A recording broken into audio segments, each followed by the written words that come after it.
Masa lalu Yusuf Mansur terbongkar. Ternyata hidupnya bikin ngelus dada. Awal tahun 1990, dia pernah gagal kuliah karena hobi balap motor. Tahun 96, dia masuk penjara karena bisnis gagal dan ngemplang utang tidak bisa bayar. Tahun 98, dia kembali masuk BUI karena kasus yang sama. Setelah banting setir menjadi ustadz, dia justru meraih sukses dan dikenal oleh banyak orang. Tapi insting bisnisnya lebih kuat daripada insting agamanya.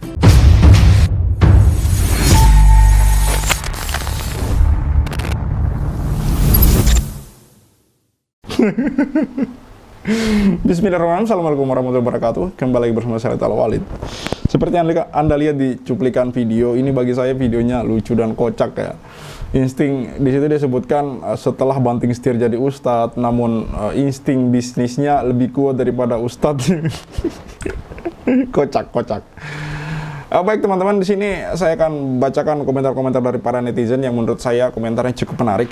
Tapi sebelumnya saya ingin menginformasikan kepada teman-teman terlebih dahulu bahwa yang pertama, Pattern Asset Management ini punya Yusuf Mansur ini, yang dulu sering digembor-gemborkan dan dibanggakan oleh Yusuf Mansur, ini sudah tutup teman-teman bulan Mei kemarin. Ditutup oleh OJK teman-teman secara resmi, dengan segala permasalahan yang ada padanya gitu. Mulai dari mitra Pattern yang kemudian merasa dirugikan, karyawan Pattern banyak yang belum mendapatkan haknya, belum digaji teman-teman. Security Pattern yang juga diwawancara oleh Pak Darso Arif belum digaji teman-teman. Tidak digaji sampai sekarang gitu. Kalau teman-teman ingat, ada seorang ibu Aisyah juga mengatakan sampai 20 bulan lebih tidak mendapatkan gajinya gitu.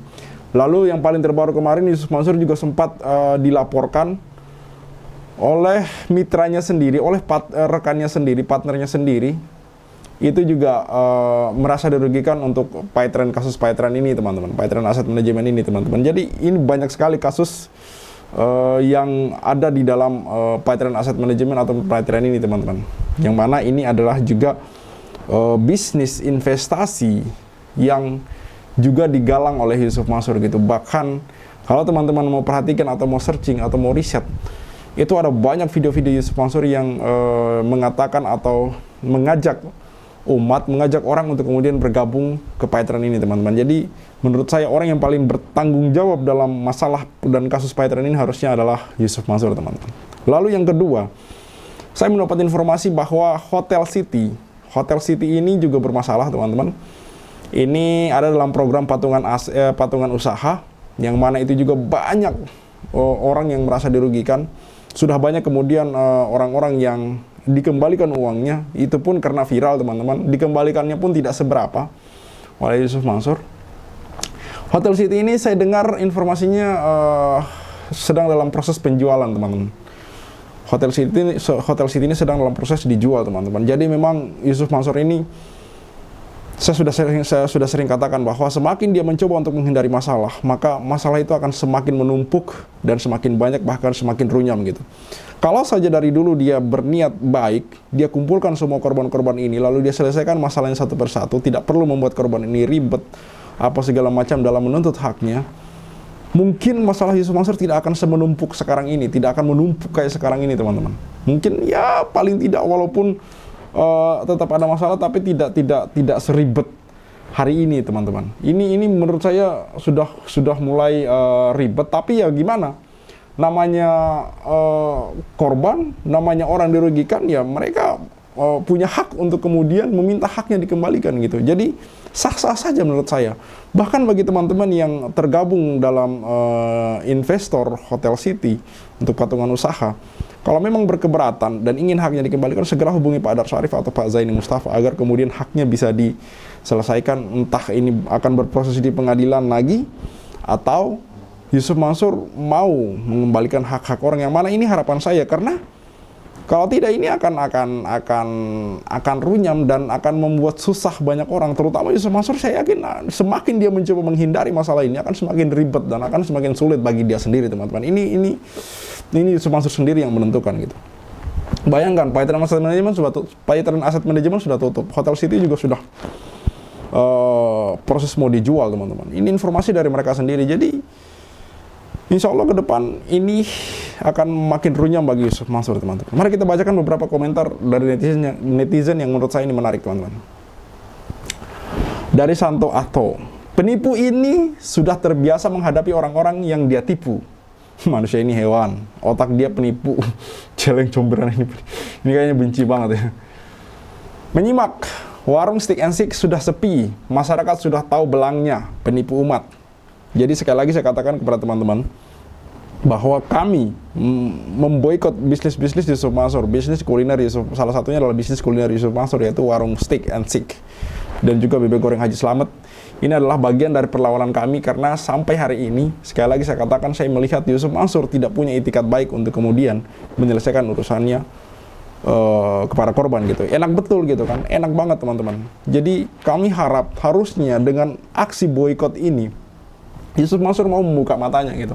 Dan jangan meremehkan aksi-aksi boykot seperti ini. Mungkin awalnya kecil, tapi ini akan menjadi seperti gelindingan es gitu, yang makin lama akan makin besar gitu, seperti gelindingan bola salju gitu. Makin lama akan makin besar gitu. Teman-teman tentu tahu beberapa waktu lalu ketika warung-warung seperti Starbucks, KFC kemudian diboykot, itu berdampak besar teman-teman. Padahal mereka ini usaha-usaha yang skala internasional gitu, level internasional. Apalagi warung Stick and Stick ini, bismillahirrahmanirrahim, saya yakin ketika teman-teman mulai terus-menerus menyuarakan untuk kemudian memboikot dan berhenti makan di warung Stick and Stick, saya yakin ini ke depan dampaknya akan semakin signifikan teman-teman. Mansur merugikan ribuan orang, hatinya bebal. Iya betul. Duitnya dah habis, bingung bayarnya, terus berlagak bego deh. Mansur gaya lu PA. Ya, kalau mau dibilang duit habis itu tidak ya teman-teman. Karena seperti yang saya katakan sebelumnya, bahwa warung Stick and Stick ini omsetnya miliaran per bulan. Belum lagi kalau kita hitung asetnya gitu, aset dari warung Stick and Stick. Karena sepanjang yang saya tahu dari informasi yang beredar, bahwa warung Stick and Stick ini tuh tidak sewa lahan atau tidak sewa bangunan, apapun itu. Warung Stick and Stick ini beli lahan lalu kemudian membangun propertinya sendiri. Artinya asetnya itu milik sendiri. Dan Yusuf Mansur di sana adalah salah satu investor utama gitu. Bahkan bisa jadi Yusuf Mansur ini pemilik saham terbesar di warung Stick and Stick ini teman-teman. Bisa jadi seperti itu karena kelihatan sangat berpengaruh sekali orang ini di warung Stick and Stick teman-teman. Jadi kalau mau dibilang duitnya habis, saya rasa ini tidak. Ini hanya Yusuf Mansur saja memang yang bebal, yang tidak mau bertanggung jawab, teman-teman. Harusnya doakan penipu yang sebenar-benarnya penipu mendapat ganjaran atau azab yang setimpal perbuatannya. Jangan malah diminta dimaafkan. Takut ya kena azab cup. Karena sebenarnya dia merasa dialah sebenar-benarnya penipu itu. Sejak dulu omonganmu mencela-mencela sur, halus omongmu. Gara-gara kau Mansur, istri-istri pada ngelawan suami. Ya, ini ada benarnya ya teman-teman. Jadi kami menemukan, saya menemukan beberapa kenyataan bahwa dari korban-korban yang kita wawancara ini kan kebanyakan adalah perempuan. Dan ada beberapa orang itu yang kemudian berinvestasi, itu ada yang tanpa sepengetahuan suaminya, ada yang kemudian beberapa juga mengatakan menyesal berinvestasi padahal sudah dikasih tahu oleh suaminya untuk tidak berinvestasi. Ini kebanyakan perempuan-perempuan ini, ibu-ibu ini itu karena ngefans dengan Yusuf Mansur gitu. Jadi mungkin komentar ini, orang ini adalah salah satu orang yang merasakan itu gitu. Gara-gara kau Mansur, istri-istri pada ngelawan suami. Itu maksudnya Ucup ingin terlihat bersih supaya tetap dianggap ustadz, sehingga masih bisa lanjut ngumpulin uang sedekah dan nipu-nipu atas nama buat kepentingan santri Daku. Ya Daku ini juga saya lihat bermasalah teman-teman, dan sudah banyak yang tutup ya Daku ini, Darul Quran Yusuf Mansur ini. Memang segala sesuatunya kalau dibangun tidak berdasarkan ketulusan, niat yang ikhlas lillahi ta'ala, itu memang tidak akan menemui jalannya gitu. Jadi kalau Yusuf Mansur berpikir bahwa kok bisa kayak gini, ya kayak karena memang niatnya tidak jelas dari awal gitu. Niatnya tidak tulus dari awal. Kelihatan banget. Kondote Moyavi di Hotel City, kemudian Paitren, Batubara, ini semuanya mangkrak gitu. Semuanya berhenti di tengah jalan gitu, dan bukan hanya sekedar berhenti di tengah jalan tapi merugikan banyak orang. Ini kan kelihatan bahwa bendera yang dibawa oleh Yusuf Mansur ini naif gitu, bendera kenaifan gitu menurut saya. Maksudnya kayak gimana nih, kayak bagaimana bisa Yusuf Mansur kok bisa ketika membangun bisnis bersama umat ini semuanya gagal. Tapi kok di sisi lain, ketika dia kemudian bergabung ke warung Stick and Stick bersama Jadi Brotoseno, ini suksesnya minta ampun gitu. Ini kan satu keanehan gitu. Apakah yang menjadi pertanyaan kemudian, apakah memang, ini pertanyaannya, apakah memang Yusuf Mansur ini sengaja membangun bisnis-bisnis yang mana ini berbasis investasi bersama umat hanya untuk mengumpulkan dana untuk dia membuat bisnisnya sendiri gitu. Ini pertanyaan saya gitu. Mantep bang, bongkar terus. Ya, kita akan bongkar terus kok. Dan kita akan terus menyuarakan untuk memboikot bisnis-bisnis Yusuf Mansur. Sup. Jahat banget lu, licik amat cara lu. Gue sumpahin hidup lu belangsak dunia akhirat. Amin. Maaf, enak aja Mansur, seolah-olah biasa saja. Iya betul, jangan cuma minta maaf gitu. Kembalikan uang-uang para korban, kembalikan hak-hak para korban gitu. Tepati, penuhi janji-janji Anda yang sudah Anda janjikan kepada orang-orang tertentu yang dulunya sangat support Anda, sangat mengidolakan Anda gitu. Dulu kan Anda banyak menjanjikan orang gitu. Mansur ini mengira kasus-kasusnya bakal aman-aman saja. Kejahatan tetap akan kalah, cepat maupun lambat. Betul sekali. Kejahatan itu seperti bangkai yang disembunyikan ya. Jadi mau sedalam dan sejauh apapun Anda menyembunyikan, suatu saat cepat atau lambat itu bakal tercium. Sementara kebenaran itu kayak benih. Sedalam apapun Anda tanam ke dalam tanah, dia itu akan muncul juga gitu. Itulah kebenaran teman-teman. Jadi sekali lagi saya katakan bahwa ketika Anda berpikir untuk kemudian bisa lari dari yang namanya kebenaran, ini Anda salah kaprah gitu. Karena ini adalah hakikat dari Allah Subhanahu wa taala bahwa dia Allah akan memperlihatkan gitu keadilannya gitu di dunia ini maupun di akhirat teman-teman. Dan Allah ini adalah seadil-adilnya hakim yang maha adil teman-teman. Jadi ketika Anda berpikir bisa menang di dunia pun masih ada pengadilan akhirat teman-teman. Dan sepanjang kita berusaha untuk memperjuangkan harta hak kita segala macam yang mana itu juga adalah bagian dari jihad, suatu saat akan ditunjukkan kebenarannya teman-teman. Kok Mansur ini nggak muhasabah, malah menyalahkan orang yang membantu, disebut provokator. Ini yang saya bahas kemarin ya. Dan salah sasaran, kan lucu. Kalau tanpa orang lain yang mengungkapkan, maka penipuan Mansur nggak terungkap. Justru dengan Pak Darso dan kawan-kawan, maka kasus Mansur bisa ditindak, walaupun sangat lelet hukum bertindak. Dan Mansur ini kok merasa nggak bersalah, orang ini memang licik. Ingat TKW Hongkong, pegawai yang nggak digaji dan beberapa orang yang dijanjikan umroh aja Mansur ngibul, nggak nepati dan nggak bayar. Malah minta diampuni lah, kok enak sudah menikmati duit orang, bisa hidup mewah, bisa menyekolahkan anak-anaknya, buka bisnis, bisa makan dari bisnis yang modalnya dari orang-orang yang diajak investasi, memang dah ketutup karena kebanyakan makan duit haram, makanya nggak sadar, hahaha. Ya, betul apa yang disampaikan oleh Bu ini menarik dan ini banyak benarnya teman-teman. Ngeles terus, semakin ngeles para netizen makin benci cup, bayar, nggak usah kakean bacot. Orang 1000 masalah, padahal uangnya banyak. Terus untuk apa Pak Mansur? Betul. Ngapain? Ngumpulin duit banyak tapi punya banyak masalah gitu. Padahal kebahagiaan yang sebenarnya itu adalah ketenangan batin, ketenangan hati gitu. Memang penting kita punya duit banyak gitu, tapi apa gunanya duit banyak tapi masalah juga menumpuk? Bagi saya ini justru sebenarnya tidak bahagia gitu. Ustadz paling jahat dan licik se-Indonesia yang sudah banyak menyengsarakan orang. Investasi bodong, batu bara, tipu-tipu, korban UIM, kalah di pengadilan, mesti dibayarkan. Jangan ngeles dong. Terima kasih. Betul. Pinter banget moncong mucup. Sudah 2 kali Yusuf Mansur masuk penjara. Sebagai bukti dia itu maling dan penipu kelas berat, berkedok agama sedekah.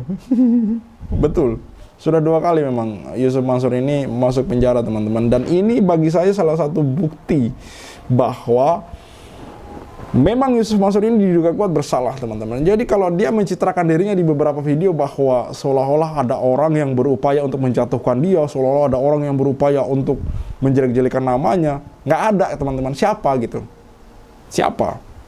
Justru orang-orang yang kemudian dimaksud oleh Yusuf Mansur sebagai provokator ini adalah orang-orang yang membersamai para korban, membantu para korban gitu, membantu para korban mendapatkan haknya gitu. Namun Yusuf Mansur yang notabene sudah 2 kali masuk penjara, dan seperti yang saya katakan bahwa puzzle masalah yang menyeret nama Yusuf Mansur ini ada banyak kalau dikumpulkan gitu. Kalau kita berbicara di luar penipuan investasi, ini justru lebih banyak lagi teman-teman.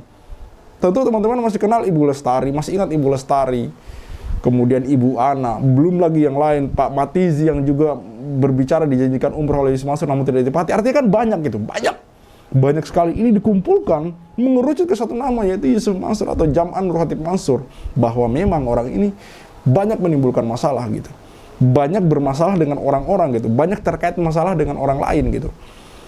Dan ketika kita menengok ke belakang, melihat track recordnya sudah pernah dipenjara 2 kali dengan kasus gini. Kalau kita melihat yang lain, tokoh-tokoh yang lain, itu kebanyakan dipenjaranya dengan kasus yang lain. Entah pencemaran nama baik lah, tulisan di media sosial, dan segala macam gitu. Tapi Yusuf Mansur, perlu teman-teman ketahui, 2 kali dipenjara. Itu kasusnya bukan karena berbicara gitu. Kasusnya itu berhubungan dengan yang namanya duit gitu. Jadi, sekali lagi tidak jauh-jauh dari bawah sana. Jadi, dari sini kita bisa melihat bahwa memang orang ini patut dicurigai, memang sangat mencurigakan sekali bahwa memang karena kasusnya hanya berputar di ranah masalah duit dan duit ini. Jadi saya menduga kuat bahwa memang orang ini diduga kuat ini memang penipu gitu, penipu kelas berat bisa jadi gitu. Karena kasus-kasusnya itu banyak berurusan dengan masalah duit gitu. Mari kita simak video dari Tagar News. Ini juga sumbernya dari suara sosmed.com teman-teman. Masa lalu Yusuf Mansur terbongkar. Ternyata hidupnya bikin ngelus dada. Awal tahun 1990, dia pernah gagal kuliah karena hobi balap motor. Tahun 96, dia masuk penjara karena bisnis gagal dan ngemplang utang tidak bisa bayar. Tahun 98, dia kembali masuk bui karena kasus yang sama. Setelah banting setir menjadi ustadz, dia justru meraih sukses dan dikenal oleh banyak orang. Tapi insting bisnisnya lebih kuat daripada insting agamanya. Narasinya kocak banget. Setelah banting setir dari jadi ustadz, dia sukses besar. Walaupun insting bisnisnya lebih kuat daripada insting ustadz. Ya kok, jadi ya apa yang dikatakan oleh narator dalam video ini menurut saya ada benarnya gitu. Jadi Yusuf Mansur ini track recordnya seperti itu teman-teman. Berurusan dengan duit, 2 kali di penjara, berurusan dengan masalah duit, dengan hak orang gitu. Jadi memang ketika Yusuf Mansur kemudian membangun Paytrend, lalu kemudian ini bangkrut dan rugi, banyak orang yang dirugikan gitu. Jadi bukan Paytrend yang rugi, tapi orang banyak yang dirugikan gitu. Lalu kemudian Hotel City yang sekarang sedang dalam proses penjualan atau dijual, ini bisa jadi ini akal-akalan Yusuf Mansur saja gitu. Mungkin karena duitnya sudah terkumpul atau bagaimanapun itu, kita belum ada yang bisa memastikan dengan jelas. Yang benar-benar pasti bagi saya ini adalah investasi batubara. 2 kasus ini, Pak Zaini Mustafa dan Ibu Ili Siti Rohmah, yang sudah kemudian mengajukan gugatan dan menang di pengadilan gitu. Ini benar-benar membuktikan bahwa Yusuf Mansur ini memang kalah dan salah gitu dalam hal ini gitu. Karena dia di sini posisinya sebagai tergugat dan terbukti wan prestasi. Terbukti wan prestasi. Artinya apa teman-teman? Terbukti bahwa dia ini merugikan orang lain teman-teman. Makanya ketika menengok video ini, maka makin jelaslah bahwa memang Yusuf Mansur ini selalu bermasalah dengan duit dan duit dari dulu gitu. Bahkan ceramah sedekahnya pun selalu diembel-embeli dengan dorongan atau niat agar dapat kembalian 10 kali lipat dari Allah. Banyak orang yang percaya begitu saja padanya. Tahun 2012, dia kembali tawarkan proyek investasi hotel yang kemudian ternyata gagal dan tidak jadi beroperasi. Lebih dari 2.000 investor yang telah salurkan dana sebesar 24 miliar resah karena modal dan keuntungannya tidak kunjung didapat. Entah bagaimana kasus ini bisa selesai. Mungkin dia nyicil kembalian modal atau investor dipaksa ikhlas dengan embel-embel dan alasan sedekah dengan aneka ceramahnya. Tidak kapok dengan kasus-kasus sebelumnya, tahun 2014 dia kembali bikin investasi kondotel Moyavidi di Jogja. Melalui PT Veritra Sentosa Internasional atau VSI, perusahaan yang mengeluarkan produk Paytrend ini, dia menyatakan akan membeli 200 kamar di kondotel yang belum dibangun itu dan butuh 59.800 sertifikat investasi untuk menuntaskan pembelian 200 kamar itu. Total uangnya adalah 161,5 miliar rupiah. Namun ternyata investasi kondotel itu dibatalkan karena dananya kurang. OJK pun turut berkomentar soal penggalangan dana masyarakat yang dilakukan yang dianggap sebagai praktek ilegal. Kini, dia menghadapi kemungkinan masalah hukum. Info terbaru, bahkan kini kepolisian sudah meningkatkan status hukumnya dari penyelidikan menjadi penyidikan. Ternyata, jangan mau ditipu pakai bla bla bla, masih menjadi nasihat yang relevan. Ada Betul, jangan mau ditipu pakai bla bla bla, embel-embel gitu. Jadi ketika kasus Gus Miftah kemarin, di mana kemudian itu bermasalah dengan penjual estate, ini saya tidak membahas Gus Miftah ya, karena kasus itu sudah selesai teman-teman, dan Gus Miftah juga sudah minta maaf. Ada yang berkomentar begini, lebih mulia penjual estate daripada penjual ayat. Ini sangat menohok sekali bagi saya, dan ini sangat menyentuh sekali bahwa di negeri ini ada banyak orang-orang yang kemudian memperjualbelikan ayat hanya untuk kepentingan perutnya sendiri. Ada banyak komentar seperti misalkan gini, dia mengatakan untuk kemudian jangan mengejar dunia, jangan segala macam, tapi yang mengatakan orang yang hidupnya bermewah-mewahan gitu. Ini juga salah satu komentar netizen yang menurut saya mengiris hati gitu. Maksudnya kayak lu ngomong kepada orang-orang gitu untuk kemudian jangan mengejar dunia segala macam bla bla bla bla segala macam lah intinya, tapi Anda sendiri itu suka flexing gitu, hidup bermewah-mewahan. Contohnya Yusuf Mansur ini gitu. Di satu sisi ceramahnya seperti itu gitu, mengajak orang untuk sedekah dan segala macam apalah itu gitu. Tapi di sisi lain dia ini walaupun soft ya, tapi ini flexing, tetap flexing teman-teman, memperlihatkan mobil mewahnya, menunjukkan rumah mewahnya, menceritakan berbagai bisnis-bisnis dia gitu. Tapi di sisi lain, ketika ada orang yang berkeberatan dengan haknya, menuntut haknya dikembalikan, Yusuf Mansur ini malah mengaku miskin gitu, malah mengaku nggak punya duit, malah susah sekali gitu loh mengembalikan hak-hak mereka gitu. Untuk kasus Hotel City, seandainya dia punya inisiatif, dia kumpulkan para korban, lalu kemudian dikembalikan semua haknya, minimal ini masalah selesai sedikit gitu. Kondote Moyavidi, Umroh Merdeka,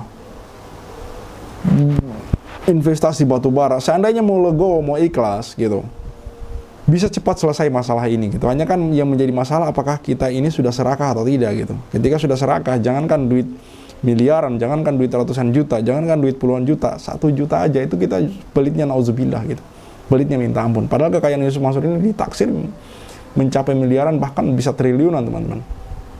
Karena kalau dihitung dari aset-aset dan omset ini banyak sekali teman-teman, banyak sekali. Jadi sebenarnya mudah kalau Yusuf Mansur mau untuk menyelesaikan masalah ini. Hanya yang menjadi pertanyaan, apakah dia ikhlas dengan kata-katanya sendiri, yang mana kemudian saling berbagi, nolkan rekening, nolkan aset segala macam gitu. Tentu bagi saya makin kesini makin membuktikan bahwa Yusuf Mansur ini tidak sesuai dengan kata-katanya. Bahkan Yusuf Mansur ini adalah bagi saya terkesan orang yang sangat pelit gitu, pelit sekali dengan hartanya gitu.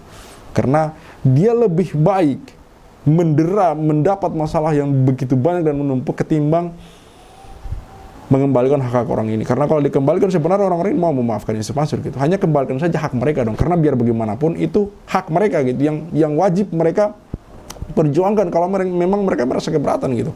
Tidak bisa seseorang kemudian mengintervensi segala macam dengan alasan bla bla bla, dengan alasan akhirat apa segala macam, lalu kemudian mengatakan bahwa sudah ikhlasin aja. Nggak bisa. Memperjuangkan harta itu adalah bagian dari jihad teman-teman. Memperjuangkan harta kita itu adalah bagian dari jihad. Memperjuangkan hak kita itulah bagian dari jihad gitu.